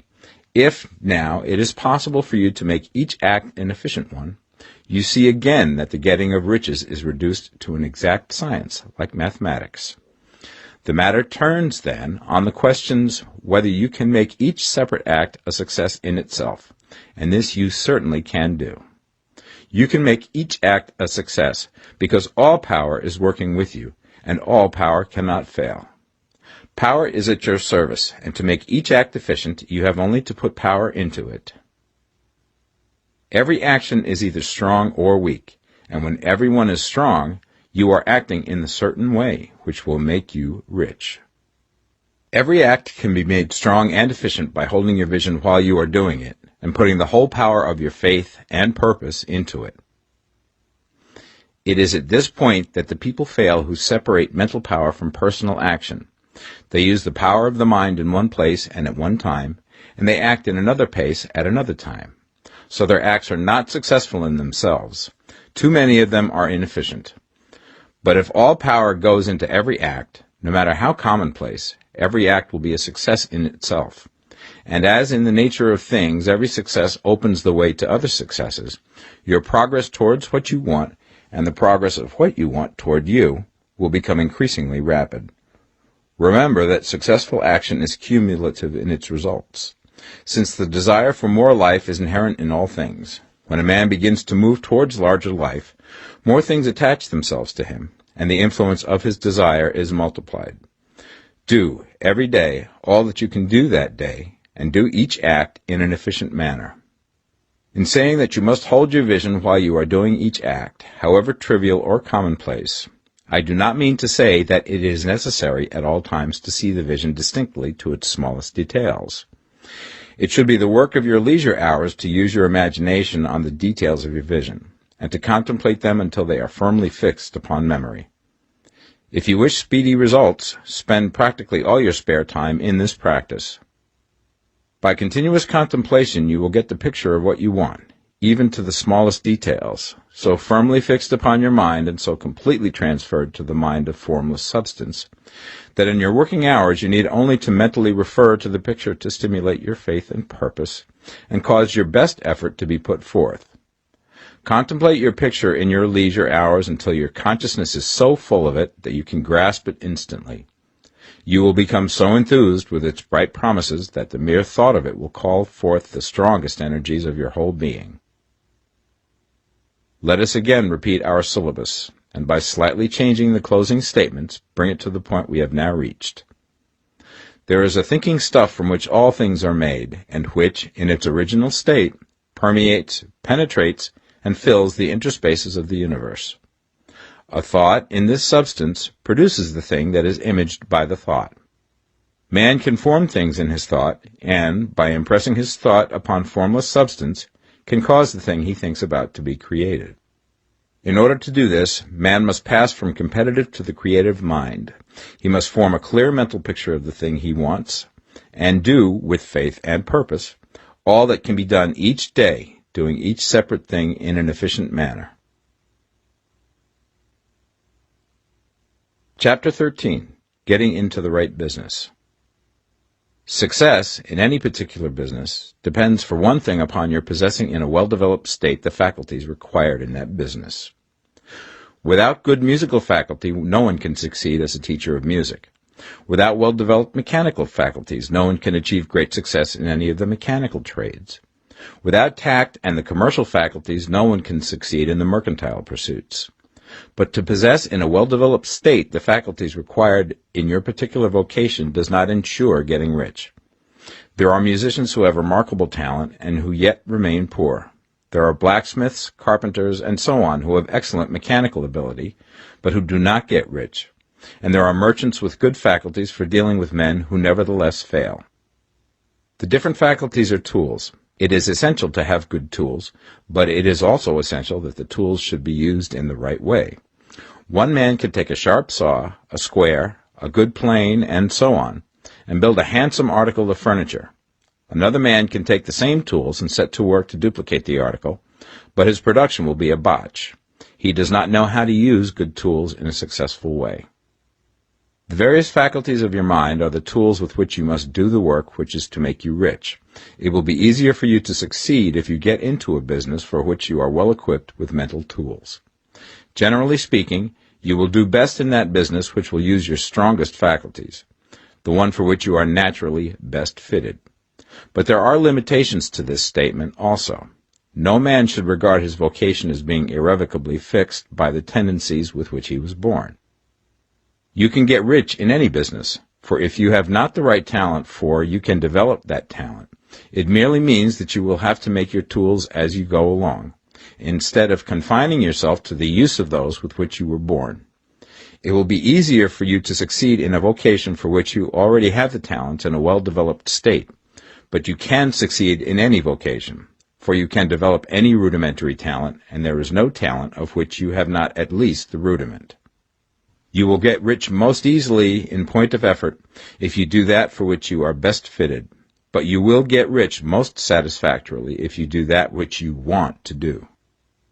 Doing what you want to do is life, and there is no real satisfaction in living if we are compelled to be forever doing something which we do not like to do, and can never do what we want to do. And it is certain that you can do what you want to do. The desire to do it is proof that you have within you the power which can do it. Desire is a manifestation of power. The desire to play music is the power which can play music seeking expression and development. The desire to invent mechanical devices is the mechanical talent seeking expression and development. When there is no power, either developed or undeveloped, to do a thing, there is never any desire to do that thing. And where there is strong desire to do a thing, it is certain proof that the power to do it is strong, and only requires to be developed and applied in the right way. All things else being equal, it is best to select a business for which you have the best developed talent. But if you have a strong desire to engage in any particular line of work, you should select that work as the ultimate end at which you aim. You can do what you want to do, and it is your right and privilege to follow the business or avocation which will be most congenial and pleasant. You are not obliged to do what you do not like to do, and should not do it except as a means to bring you to the doing of the thing you want to do. If there are past mistakes whose consequences have placed you in an undesirable business or environment, you may be obliged for some time to do what you do not like to do. If you feel that you are not in the right vocation, do not act too hastily in trying to get into another one. The best way, generally, to change business or environment is by growth. Do not be afraid to make a sudden and radical change if the opportunity is presented, and you feel after careful consideration that it is the right opportunity. But never take sudden or radical action when you are in doubt as to the wisdom of doing so. There is never any hurry on the creative plane, and there is no lack of opportunity. When you get out of the competitive mind, you will understand that you never need to act hastily. No one else is going to beat you to the thing you want to do. There is enough for all. If one space is taken, another and a better one will be opened for you a little further on. There is plenty of time. When you are in doubt, wait. Fall back on the contemplation of your vision, and increase your faith and purpose. And by all means, in times of doubt and indecision, cultivate gratitude. A day or two spent in contemplating the vision of what you want, and in earnest thanksgiving that you are getting it, will bring your mind into such close relationship with the Supreme that you will make no mistake when you do act. There is a mind which knows all there is to know, and you can come into close unity with this mind by faith and the purpose to advance in life if you have deep gratitude. Mistakes come from acting hastily, or from acting in fear or doubt, or in forgetfulness of the right motive, which is more life to all and less to none. As you go on in the certain way, opportunities will come to you in increasing number, and you will need to be very steady in your faith and purpose, and to keep in close touch with the all-mind by reverent gratitude. Do all that you can do in a perfect manner every day, but do it without haste, worry, or fear. Go as fast as you can, but never hurry. Remember that in the moment you begin to hurry, you cease to be a creator and become a competitor. You drop back upon the old plane again. Whenever you find yourself hurrying, call a halt. Fix your attention on the mental image of the thing you want, and begin to give thanks that you are getting it. The exercise of gratitude will never fail to strengthen your faith and renew your purpose. Chapter 14. The Impression of Increase. Whether you change your vocation or not, your actions for the present must be those pertaining to the business in which you are now engaged. You can get into the business you want by making constructive use of the business you are already established in, by doing your daily work in a certain way. And insofar as your business consists in dealing with other men, whether personally or by letter, the key thought of all your efforts must be to convey to their minds the impression of increase. Increase is what all men and women are seeking. It is the urge of the formless intelligence within them, seeking fuller expression. The desire for increase is inherent in all nature. It is the fundamental impulse of the universe. All human activities are based on the desire for increase. People are seeking more food, more clothes, better shelter, more luxury, more beauty, more knowledge, more pleasure. Increase in something, more life. Every living thing is under this necessity for continuous advancement. Where increase of life ceases, dissolution and death set in at once. Man instinctively knows this, and hence he is forever seeking more. This law of perpetual increase is set forth by Jesus in the parable of the talents. Only those who gain more retain any. From him who hath not shall be taken away even that which he hath. The normal desire for increased wealth is not an evil or a reprehensible thing. It is simply the desire for more abundant life. It is aspiration. And because it is the deepest instinct of their natures, all men and women are attracted to him who can give them more of the means of life. In following the certain way, you are getting continuous increase for yourself, and you are giving it to all with whom you deal. You are a creative center from which increase is given off to all. Be sure of this, and convey assurance of the fact to every man, woman, and child with whom you come in contact. No matter how small the transaction, even if it be only the selling of a stick of candy to a little child, put into it the thought of increase, and make sure that the customer is impressed with the thought. Convey the impression of advancement with everything you do, so that all people shall receive the impression that you are an advancing man, and that you advance all who deal with you. Even to the people whom you meet in a social way, without any thought of business, and to whom you do not try to sell anything, give the thought of increase. You can convey this impression by holding the unshakable faith that you, yourself, are in the way of increase, and by letting this faith inspire, fill, and permeate every action. Do everything that you do in the firm conviction that you are an advancing personality, and that you are giving advancement to everybody. Feel that you are getting rich, and that in doing so you are making others rich, and conferring benefits to all. Do not boast or brag of your success, or talk about it unnecessarily. True faith is never boastful. Wherever you find a boastful person, you find one who is secretly doubtful and afraid. Simply feel the faith, and let it work out in every transaction. Let every act and tone and look express the quiet assurance that you are getting rich, that you are already rich. Words will not be necessary to communicate this feeling to others. They will feel the sense of increase when in your presence, and will be attracted to you again. You must so impress others that they will feel that in associating with you they will get increase for themselves. See that you give them a use value greater than the cash value you are taking from them. Take an honest pride in doing this, and let everybody know it, and you will have no lack of customers. People will go where they are given increase, and the Supreme, which desires increase in all, and which knows all, will move towards you men and women who have never heard of you. Your business will increase rapidly, and you will be surprised at the unexpected benefits which will come to you. You will be able from day to day to make larger combinations, secure greater advantages, and to go on into a more congenial vocation if you desire to do so.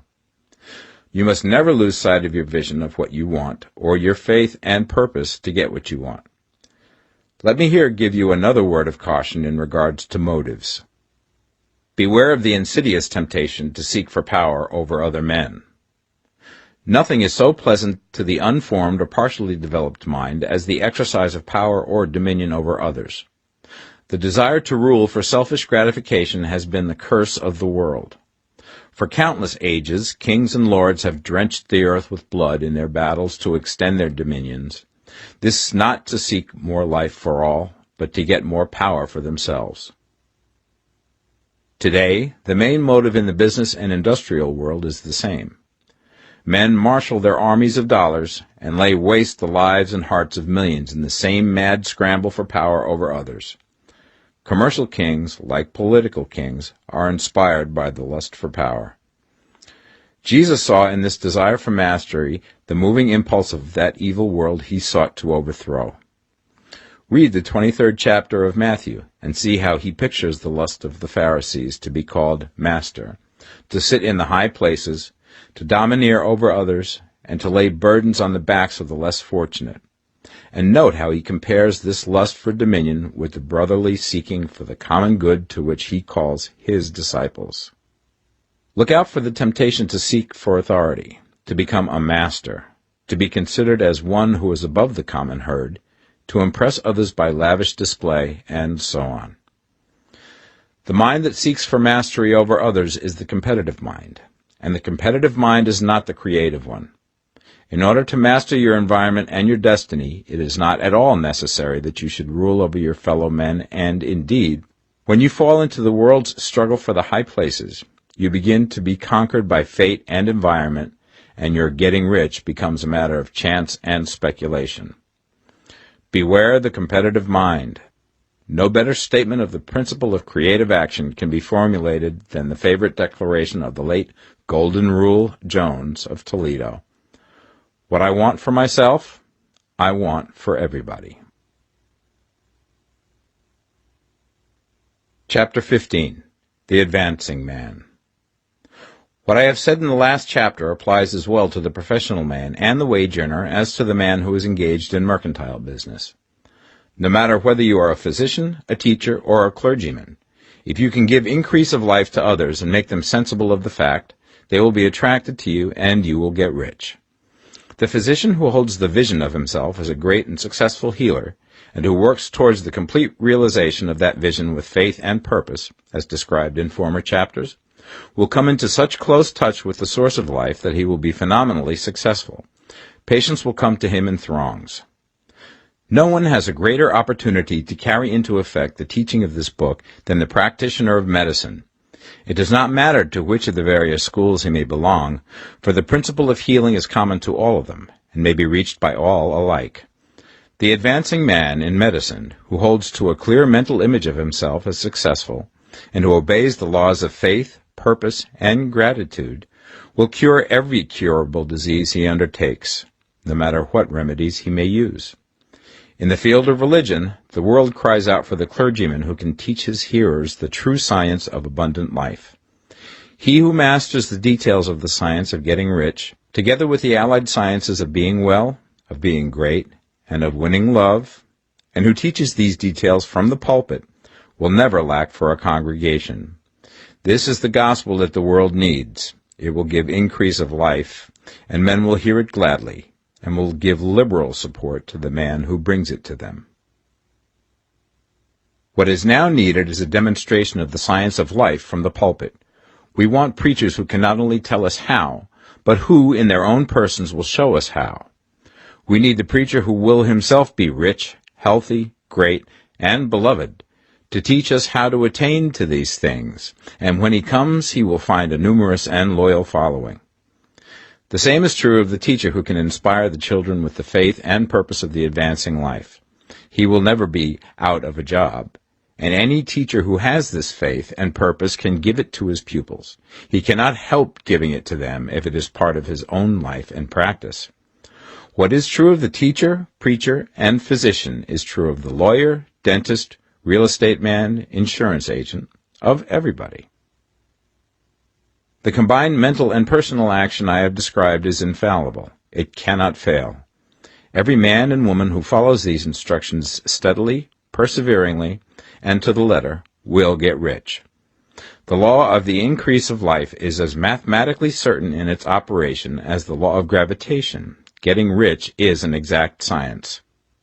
The wage earner will find this as true of his case as of any others mentioned. Do not feel that you have no chance to get rich because you are working where there is no visible opportunity for advancement, where wages are small and the cost of living high. Form your clear mental vision of what you want and begin to act with faith and purpose. Do the work that you can do every day and do each piece of work in a perfectly successful manner. Put the power of success and the purpose to get rich into everything that you do. But do not do this merely with the idea of currying favor with your employer in the hopes that he or those above you will see your good work and advance you. It is not likely that they will do so. The man who is merely a good workman, filling his place to the very best of his ability, and satisfied with that, is valuable to his employer, and it is not to the employer's interest to promote him. He is worth more where he is. To secure advancement, something more is necessary than to be too large for your place. The man who is certain to advance is the one who is too big for his place, and who has a clear concept of what he wants to be, who knows that he can become what he wants to be, and who is determined to be what he wants to be. Do not try to more than fill your present place with a view to pleasing your employer. Do it with the idea of advancing yourself. Hold the faith and purpose of increase during work hours, after work hours, and before work hours. Hold it in such a way that every person who comes in contact with you, whether foreman, fellow workman, or social acquaintance, will feel the power of purpose radiating from you, so that everyone will get the sense of advancement and increase from you. Men will be attracted to you, and if there is no possibility for advancement in your present job, you will very soon see an opportunity to take another job. There is a power which never fails to present opportunity to the advancing man who is moving in obedience to law. God cannot help helping you if you act in a certain way. He must do so in order to help himself. There is nothing in your circumstances or in the industrial situation that can keep you down. If you cannot get rich working for the Steel Trust, you can get rich on a 10-acre farm. And if you begin to move in the certain way, you will certainly escape from the clutches of the Steel Trust and get on to the farm or wherever else you wish to be. If a few thousands of its employees would enter upon the certain way, the Steel Trust would soon be in a bad plight. It would have to give its working men more opportunity or go out of business. Nobody has to work for a trust. The trusts can keep men in so-called hopeless conditions only so long as there are men who are too ignorant to know of the science of getting rich, or too intellectually slothful to practice it. Begin this way of thinking and acting, and your faith and purpose will make you quick to see any opportunity to better your condition. Such opportunities will speedily come, for the Supreme, working in all and working for you, will bring them before you. Do not wait for an opportunity to be all that you want to be. When an opportunity to be more than you are now is presented, and you feel impelled toward it, take it. It will be the first step towards a greater opportunity. There is no such thing possible in this universe as a lack of opportunities for the man who is living the advancing life. It is inherent in the constitution of the cosmos that all things shall be for him and work together for his good, and he must certainly get rich if he acts and thinks in the certain way. So let wage-earning men and women study this book with great care, and enter with confidence upon the course of action it prescribes. It will not fail. Chapter 16. Some Cautions and Concluding Observations. Many people will scoff at the idea that there is an exact science of getting rich. Holding the impression that the supply of wealth is limited, they will insist that social and governmental institutions must be changed before even any considerable number of people can acquire a competence. But this is not true. It is true that existing governments keep the masses in poverty, but this is because the masses do not think and act in the certain way. If the masses begin to move forward as suggested in this book, neither governments nor industrial systems can check them. All systems must be modified to accommodate the forward movement. If the people have the advancing mind, have the faith that they can become rich, and move forward with the fixed purpose to become rich, nothing can possibly keep them in poverty. Individuals may enter upon the certain way at any time and under any government, and may make themselves rich. And when any considerable number of individuals do so under any government, they will cause the system to be so modified as to open the way for others. The more men who get rich on the competitive plane, the worse for others. The more who get rich on the creative plane, the better for others. The economic salvation of the masses can only be accomplished by getting a large number of people to practice the scientific method set down in this book and become rich. These will show others the way and inspire them with a desire for real life, with the faith it can be attained, and with the purpose to attain it. For the present, however, it is enough to know that neither the government under which you live nor the capitalistic or competitive system of industry can keep you from getting rich. When you enter upon the creative plane of thought, you will rise above all these things and become a citizen of another kingdom. But remember that your thought must be held upon the creative plane. You are never for an instant to be betrayed into regarding the supply as limited, or into acting on the moral level of competition. Whenever you do fall into old ways of thought, correct yourself instantly, for when you are in the competitive mind, you have lost the cooperation of the mind of the whole. Do not spend any time in planning as to how you will meet possible emergencies in the future, except as the necessary policies may affect your actions today. You are concerned with doing today's work in a perfectly successful manner, and not with emergencies which may arise tomorrow. You can attend to them as they come. Do not concern yourself with questions as to how you shall surmount obstacles which may loom upon your business horizon, unless you can see plainly that your course must be altered today in order to avoid them. No matter how tremendous an obstruction may appear at a distance, you will find that if you go on in the certain way, it will disappear as you approach it, or that a way over, through, or around it will appear.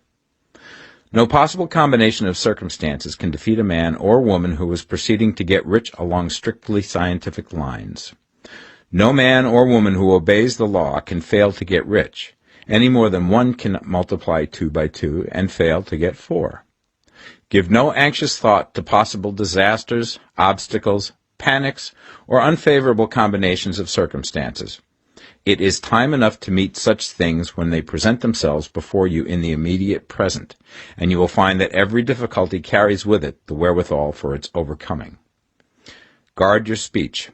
Never speak of yourself, your affairs, or of anything else in a discouraged or discouraging way. Never admit the possibility of failure, or speak in a way that infers failure as a possibility. Never speak of times as being hard, or of business conditions as being doubtful. Times may be hard and business doubtful for those who are on the competitive plane, but they can never be so for you. You can create what you want, and you are above fear. When others are having hard times and poor business, you will find your greatest opportunities. Train yourself to think of and to look upon the world as a something which is becoming, which is growing, and to regard seeming evil as being only that which is undeveloped. Always speak in terms of advancement. To do otherwise is to deny your faith, and to deny your faith is to lose it. Never allow yourself to feel disappointed. You may expect to have a certain thing at a certain time, and not get it at that time, and this will appear to you like failure. But if you hold to your faith, you will find that the failure is only apparent. Go on in the certain way, and if you do not receive that thing, you will receive something so much better that you will see that the seeming failure was really a great success. A student of this science had set his mind on making a certain business combination which seemed to him at the time to be very desirable, and he worked for some weeks to bring it about. When the crucial time came, the thing failed in a perfectly inexplicable way. It was as if some unseen influence had been working secretly against him. He was not disappointed. On the contrary, he thanked God that his desire had been overruled, and went steadily on with a grateful mind. In a few weeks an opportunity so much better came his way that he would not have made the first deal on any account, and he saw that a mind which knew more than he knew had prevented him from losing the greater good by entangling himself with the lesser.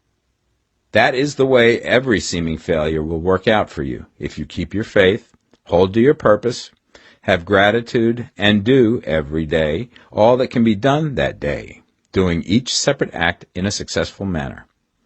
When you make a failure, it is because you have not asked for enough. Keep on, and a larger thing than you were seeking will certainly come to you. Remember this. You will not fail because you lack the necessary talent to do what you wish to do. If you go on as I have directed, you will develop all the talent that is necessary to the doing of your work. It is not within the scope of this book to deal with the science of cultivating talent, but it is as certain and simple as the process of getting rich. However, do not hesitate or waver for fear that when you come to any certain place you will fail for lack of ability. Keep right on, and when you come to that place, the ability will be furnished to you. The same source of ability which enabled the untaught Lincoln to do the greatest work in government ever accomplished by a single man is open to you. You may draw upon all the mind there is for wisdom to use in meeting the responsibilities which are laid upon you. Go on in full faith. Study this book. Make it your constant companion until you have mastered all the ideas contained in it. While you are getting firmly established in this faith, you will do well to give up most recreations and pleasure, and to stay away from places where ideas conflicting with these are advanced in lectures or sermons. Do not read pessimistic or conflicting literature, or get into arguments upon the matter. Do very little reading, outside of the writers mentioned in the preface. Spend most of your leisure time in contemplating your vision, and in cultivating gratitude, and in reading this book. It contains all you need to know of the science of getting rich, and you will find all the essentials summed up in the following chapter. Chapter 17. Summary of the Science of Getting Rich. There is a thinking stuff from which all things are made, and which, in its original state, permeates, penetrates, and fills the interspaces of the universe. A thought in this substance produces the thing that is imaged by the thought. Man can form things in his thought, and by impressing his thought upon formless substance can cause the thing he thinks about to be created. In order to do this, man must pass from the competitive to the creative mind, otherwise he cannot be in harmony with the formless intelligence, which is always creative and never competitive in spirit. Man may come into full harmony with the formless substance by entertaining a lively and sincere gratitude for the blessings it bestows upon him.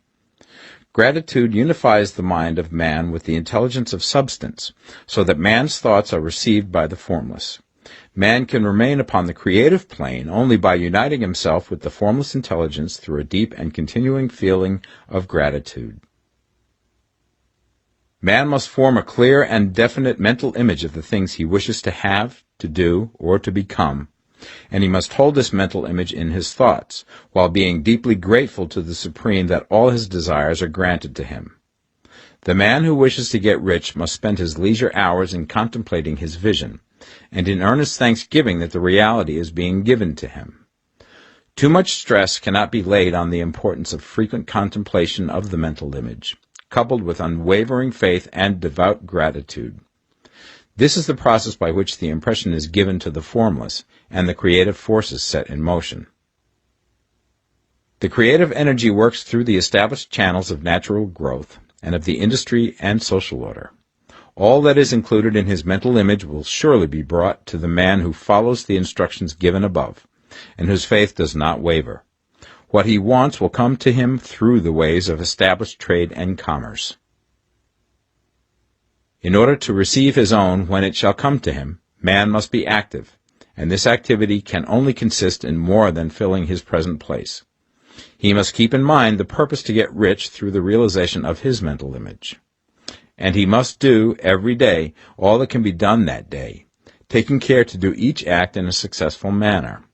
He must give to every man a use value in excess of the cash value he receives, so that each transaction makes for more life, and he must so hold the advancing thought that the impression of increase will be communicated to all with whom he comes in contact. The men and women who practice the foregoing instructions will certainly get rich, and the riches they receive will be in exact proportion to the definiteness of their vision, the fixity of their purpose, the steadiness of their faith, and the depth of their gratitude.